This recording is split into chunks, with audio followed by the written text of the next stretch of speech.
ദൈവ തിരുനാമത്തിന് മഹത്വമുണ്ടാവട്ടെ. Bible reading പ്രോഗ്രാമിൽ സംബന്ധിക്കുന്ന ഏവർക്കും കർത്തൃനാമത്തിൽ സ്നേഹവന്ദനം. അപ്പോസ്തലനായ പൗലോസ്ലീഹ എബ്രായർക്ക് എഴുതിയ ലേഖനത്തിൻ്റെ അവസാന അധ്യായമായ 13-ാം അധ്യായം നമ്മളിന്ന് വായിച്ച് ധ്യാനിക്കുകയാണ്. 12-ാം അധ്യായം വരെ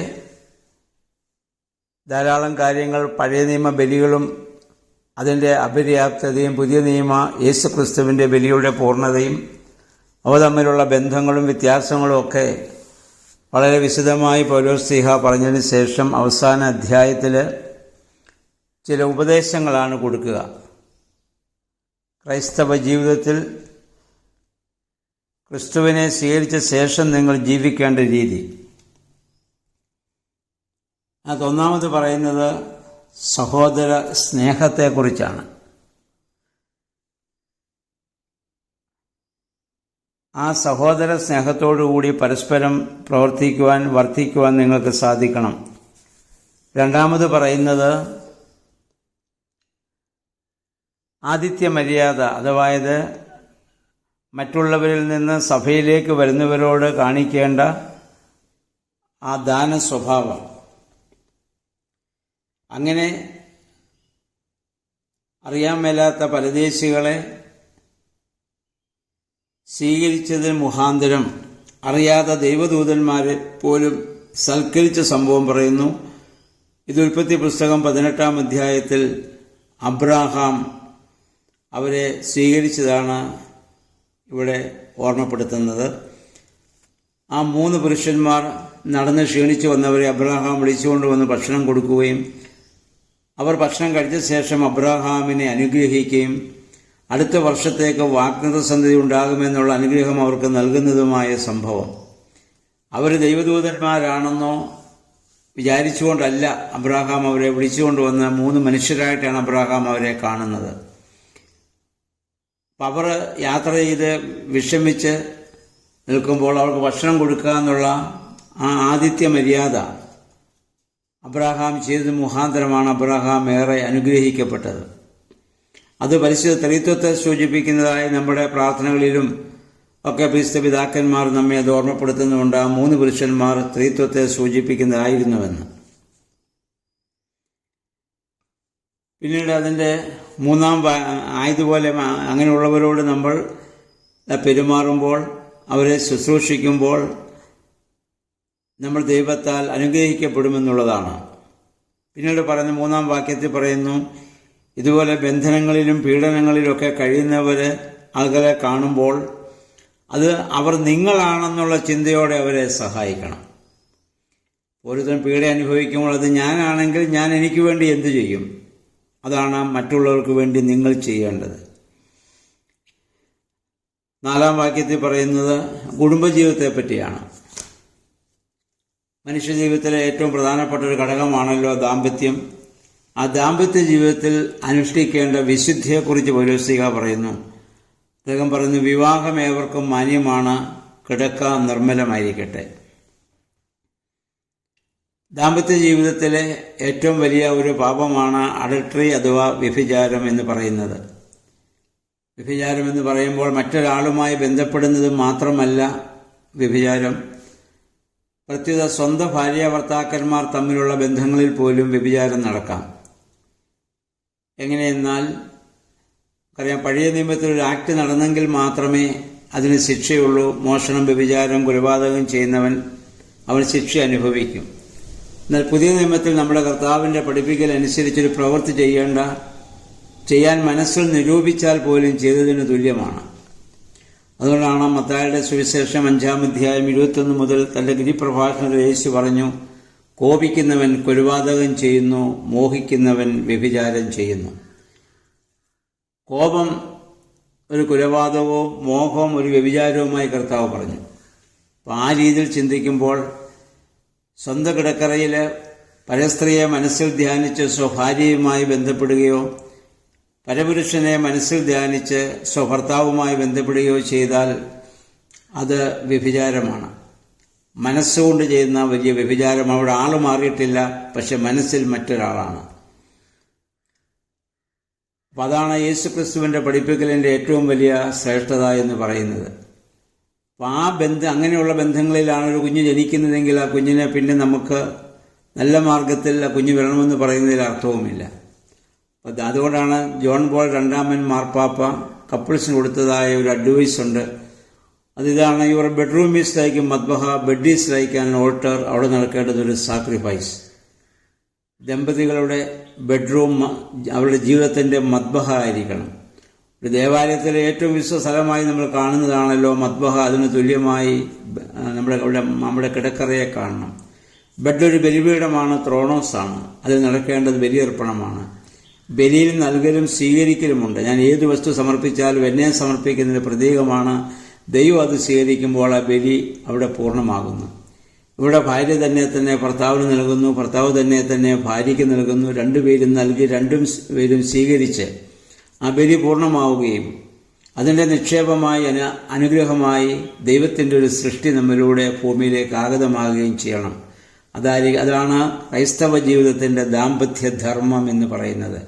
അല്ലാതെ ലൈംഗിക വികാരത്തിൻ്റെ ശമനത്തിന് വേണ്ടി ഇണയെ പ്രാപിക്കലല്ല. അത് പ്രത്യേകമായി നമ്മൾ അറിഞ്ഞിരിക്കേണ്ടതാണ്. ആ ഒരു വലിയ സത്യമാണ് പൗലോസ്ലീഹ പറഞ്ഞ. വിവാഹമൊക്കെ വളരെ മാന്യമാണ്, പക്ഷെ കിടക്ക എക്കാലവും നിർമ്മലമായിരിക്കുവാൻ, വിശുദ്ധമായിരിക്കുവാൻ പ്രത്യേകം ശ്രദ്ധിക്കുക എന്നുള്ളതാണ്. പിന്നീട് അദ്ദേഹം പറയുന്നു, നമുക്കുള്ളതുകൊണ്ട് നമ്മൾ സംതൃപ്തരാകണം.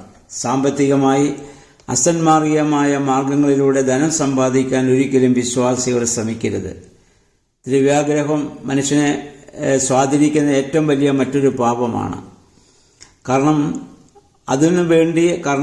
നമ്മുടെ കർത്താവിനെ പോലും പിശാച് മൂന്നാമത് പരീക്ഷിച്ചതാണല്ലോ. ഉയർന്ന മലയിൽ കൊണ്ടുപോയി ലോകത്തുള്ള സമ്പത്തും അധികാരവും കാണിച്ചിട്ട് ഇതൊക്കെ എൻ്റേതാണ്, എന്നെ ആരാധിച്ച് നിനക്ക് തരാമെന്ന് കർത്താവിനോട് പിശാച് പോലും പറഞ്ഞ. അതുകൊണ്ടാണ് ഏത് മനുഷ്യനും വീണു പോകുന്ന ഒരു വലിയ പാപമാണത് ഈ അധികാരവും സമ്പത്തും എന്ന് പറയുന്നത്.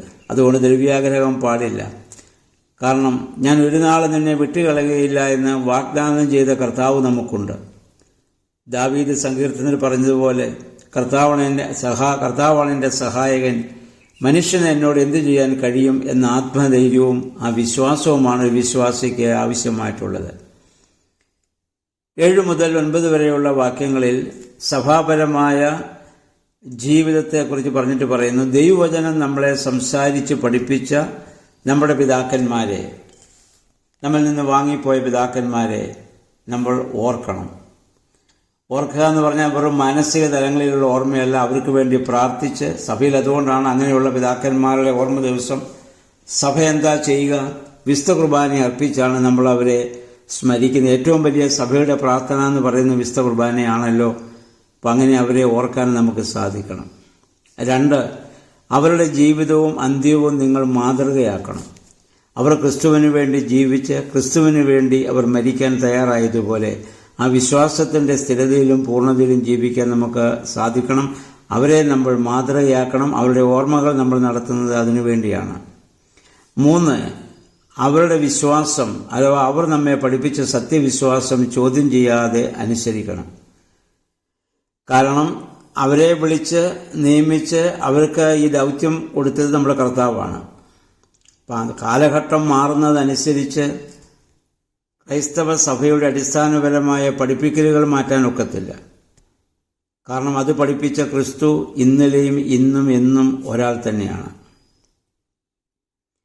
അതുകൊണ്ട് ആദിമ നൂറ്റാണ്ടുകളിൽ പരിശുദ്ധാത്മാവ് പഠിപ്പിച്ചതിന് ഘടകവിരുദ്ധമായി മറ്റു നൂറ്റാണ്ടുകളിൽ പരിശുദ്ധാത്മാവ് പഠിപ്പിക്കുമെന്ന് പറയാനാവില്ലല്ലോ.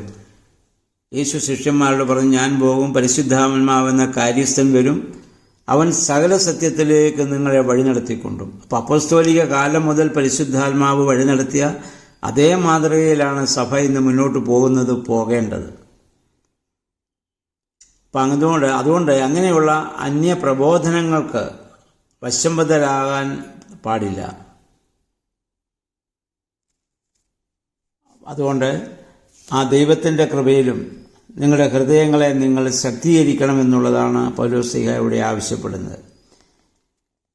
10 മുതൽ 14 വരെയുള്ള വാക്യങ്ങളിൽ യഹൂദ ബലിയർപ്പണത്തിൻ്റെ ചടങ്ങുകളെക്കുറിച്ചാണ് ഇവിടെ പറയുന്നത്. അങ്ങനെ പറഞ്ഞതിന് ശേഷം അങ്ങനെ മശിഹായും തൻ്റെ രക്തത്താൽ വിശുദ്ധീകരിക്കുവാൻ പട്ടണത്തിന് വെളിയിൽ വെച്ച് അവൻ മരിച്ചു. പഴയ നിയമകാലത്ത് യാഗം അർപ്പിക്കുമ്പോൾ അതിനെക്കൊണ്ട് ദഹിപ്പിച്ചിരുന്നത് പാളയത്തിന് പുറത്തായതുപോലെ കർത്താവിനെ അവർ പാളയത്തിന് പുറത്തു കൊണ്ടുപോയി ക്രൂശിച്ചു എന്ന് പറഞ്ഞാൽ പഴയ നിയമ ബലിയുടെ പൂർത്തീകരണമാണ് കർത്താവിൽ നടന്നത് എന്ന് ഒരിക്കൽ കൂടി ഇവിടെ സൂചിപ്പിക്കുകയാണ്. അപ്പം ആ ദൈവത്തിൻ്റെ സാമീപ്യമാണ് നമുക്ക് ആത്യന്തികമായ ആവശ്യം. കാരണം നമുക്കിവിടെ ശാശ്വതമായ ഒരു നഗരമില്ല. വരാനുള്ള ലോകത്തെ ലക്ഷ്യമാക്കിയാണ് നമ്മൾ ജീവിക്കുന്നത്. നമ്മുടെ വിശ്വാസ പ്രമാണത്തെ അതുകൊണ്ട് നമ്മൾ ഏറ്റുചൊല്ലുന്നില്ല, മരിച്ചുപോയവരുടെ ഉയർപ്പിനും വരുവാനിരിക്കുന്ന ലോകത്തിലെ പുതിയ ജീവനുമായി ഞങ്ങൾ നോക്കി പാർക്കുകയാണ്. ഈ ഭൂമിയിൽ ജീവിക്കുമ്പോൾ മറ്റൊരു ലോകത്തെ ലക്ഷ്യമാക്കി നമ്മൾ ജീവിക്കുന്നു എന്നുള്ളതാണ്. 15 മുതൽ 19 വരെയുള്ള വാക്യങ്ങളിൽ ക്രിസ്തീയ ജീവിത പ്രവർത്തനങ്ങളുടെ തുടർച്ച, അത് 1 മുതൽ 6 വരെയുള്ള വാക്യങ്ങളിൽ പറഞ്ഞതിൻ്റെ തുടർച്ചയായി നമുക്കിത് കാണാവുന്നതാണ്. അവിടെ ഒന്നാമത് പറയുന്നത് ക്രിസ്തുവിലൂടെ ദൈവത്തിന് സ്തോത്രബലി അഥവാ അധരങ്ങളുടെ ബലി സദാ സമർപ്പിക്കണം. പൗലോസ് പറഞ്ഞ നിങ്ങൾ ഇടവിടാതെ ദൈവത്തെ സ്തുതിക്കുവിൻ, ഇരിപ്പിലും നടപ്പിലും കിടപ്പിലും ഒക്കെ ദൈവത്തെ സ്തുതിച്ചുകൊണ്ട്, അതൊരു ആരാധനയുടെ ഭാഗമാണ്. സദാസമയം ദൈവത്തെ മഹത്വപ്പെടുത്തി ദൈവത്തെ നമുക്ക് സ്തുതിക്കാൻ സാധിക്കണം. 2, സമൂഹത്തിലെ പ്രശ്നങ്ങൾ അനുഭവിക്കുന്നവർക്ക് അല്ലെങ്കിൽ അവശരായ ആളുകൾക്ക് വേണ്ടതായ കാരുണ്യ പ്രവർത്തികൾ ചെയ്യുവാനും അത് നമുക്കുള്ളവയിൽ നിന്ന് പങ്കുവയ്ക്കാനും നിങ്ങൾ മറക്കരുത് എന്നുള്ള ആഹ്വാനമാണ് അദ്ദേഹം കൊടുക്കുന്നത്. അവർ നമ്മളെപ്പോലെ അവരെ കാണും, നിന്നെപ്പോലെ നിന്റെ അയൽക്കാരനെ സ്നേഹിക്കുക എന്നാണല്ലോ കർത്താവ് പറഞ്ഞത്. അവരനുഭവിക്കുന്ന പ്രതിസന്ധി നമ്മുടെ ജീവിതത്തിൽ വന്നാൽ നമ്മൾ എന്ത് ചെയ്യും? അതാണ് നമ്മൾ അവരോട് ചെയ്യേണ്ടത്. അതുപോലെ തന്നെ പിന്നെ പറയുന്നു, അങ്ങനെ വ്യക്തിപരമായുള്ള സ്തോത്രബലിയും ദാരിദ്ര്യം അനുഭവർക്ക് വേണ്ടിയുള്ള കാരുണ്യ പ്രവർത്തികളും ദൈവത്തിന് വളരെ പ്രീതിജനകമായ കാര്യമാണ്. കാരണം ഇത് കർത്താവ് നേരത്തെ പറഞ്ഞല്ലോ, നിങ്ങൾ എളിയവന് ചെയ്തത് എനിക്ക് ചെയ്തു എന്ന് കർത്താവ് പറഞ്ഞു. അതൊക്കെ ആ ശുശ്രൂഷയും ആ ദാനവും ഒക്കെ ഏറ്റുവാങ്ങുന്നവൻ നമ്മുടെ കർത്താവ് തന്നെയാണെന്നുള്ള ബോധ്യത്തോടെ ചെയ്യുവാൻ നമുക്ക് സാധിക്കണം. 3, സഭാപരമായ ജീവിതത്തെക്കുറിച്ച് പറയുന്നു. എങ്ങനെയായിരിക്കണം? 1, ആധ്യാത്മിക അധികാരികളെ നമ്മൾ അനുസരിക്കണം. നമുക്ക് മേലധികാരികളെ, ഇതിനു മുമ്പുള്ള ലേഖനങ്ങളൊക്കെ പൗലോസ്ലീഹ പറഞ്ഞു, എല്ലാ അധികാരവും ദൈവത്തിൽ നിന്ന് വരുന്നതാണ്. അതുകൊണ്ട് മേലധികാരികളെ അവരുടെ ഭാഗത്ത് വീഴ്ചകളും അവർക്ക് കുറവുകളും മാനുഷിക ബലഹീനങ്ങളൊക്കെ കണ്ടേക്കാം. എങ്കിലും അവരെ അനുസരിക്കാനുള്ള ബാധ്യത നമുക്കുണ്ട്. കാരണം അവരൊക്കെ ആ അധികാരം അവർക്ക് നിങ്ങളെക്കുറിച്ച് ദൈവസ്ഥാനത്തിൽ അവർ കണക്ക് ബോധിപ്പിക്കേണ്ടവരാണ്. അപ്പം അതിനുവേണ്ടിയായിരിക്കാം അവർ പറയുന്നത്. നമുക്കൊരു പക്ഷേ ഇഷ്ടപ്പെട്ടെന്ന് വരില്ല. അതുകൊണ്ട് മത്തായിയുടെ സുവിശേഷം 23-ാം അധ്യായത്തിൽ നമ്മളിത് കണ്ടതാണ്. കർത്താവ് ശിഷ്യന്മാരോട് പറഞ്ഞു, ശാസ്ത്രി പരീശന്മാരെ നിങ്ങൾ അനുസരിക്കണം, അവർ ചെയ്യേണ്ടതുപോലെ നിങ്ങൾ ചെയ്യണ്ട. കാരണം അവർ മോശയുടെ ന്യായപീഠത്തിലിരിക്കുന്നു. മോശയുടെ ന്യായപീഠം ദൈവത്താൽ സ്ഥാപിതമാണ്. അതുകൊണ്ട് ആ സ്ഥാനത്ത് അവരിയ്ക്കുമ്പോൾ അവരെ അനുസരിക്കാനും അവരെ ബഹുമാനിക്കാനും നമുക്ക് ആ കടമയുണ്ട്, ഉത്തരവാദിത്തമുണ്ട് എന്നുള്ള കാര്യം ഓർമ്മപ്പെടുത്തുകയാണ്. പിന്നെ പറയുന്നു, അവർക്ക് വേദന വരുത്താതെ നിങ്ങൾ നിന്നും അവർക്ക് കടപ്പെട്ട സർവ്വവും ചെയ്യുന്നില്ലെങ്കിൽ അത് നിങ്ങൾക്ക് ഗുണകരമായിരിക്കുകയില്ല. അപ്പം അവർക്ക് ആവശ്യമായത് അനുയോജ്യമായതൊക്കെ അവരെ നൽകി അവരെ നമ്മൾ സ്നേഹിക്കാനും കരുതാനും നമ്മൾ ബാധ്യസ്ഥരാണ് വിശ്വാസികൾ എന്ന രീതിയിൽ പൗലോസ്ലീഹ ഈ വിശ്വാസികളെ ഇവിടെ ഓർമ്മപ്പെടുത്തുകയാണ്.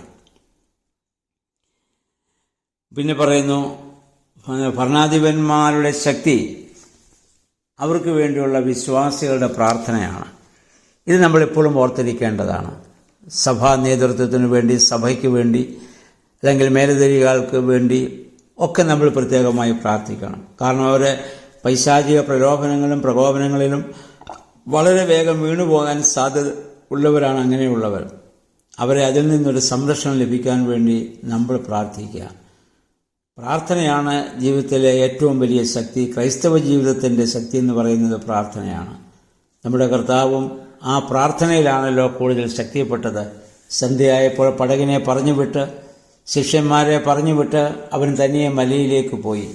പിതാവുമായുള്ള സംസർഗത്തിലായിരുന്ന അവിടെ നിന്ന് പ്രാപിച്ച ശക്തിയും ചൈതന്യവുമാണ് പിറ്റേന്ന് ജനങ്ങൾക്ക് കൊടുക്കുവാൻ കർത്താവിന് സാധിക്കുന്നത്.